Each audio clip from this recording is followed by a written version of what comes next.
Welcome to the Windows Computer and Technology channel, and we have a new version of Google Chrome that came out.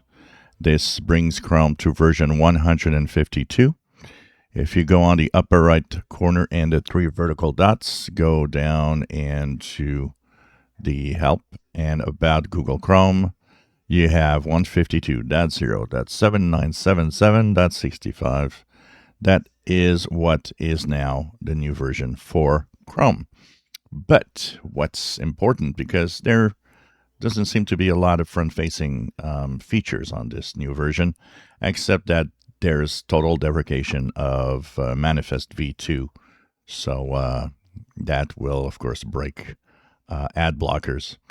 Now, the version also comes with quite a lot of security fixes. Actually, if you look at the blog post, the stable channel update, which ends in 75 or 64 or 65, sorry, has 327 security fixes. So this is a hell of a lot of security fixes. And there are a lot of critical flaws, as you could see, which means it's extremely important to update your browser to the new version just for the sheer number of security holes in it.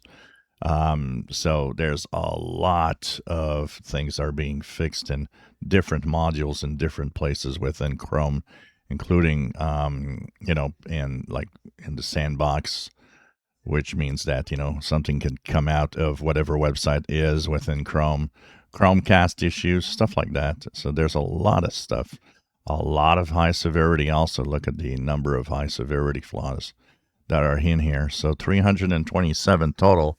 That also means that your Chromium browser will have a whopper of updates this week to have the security flaws being pushed.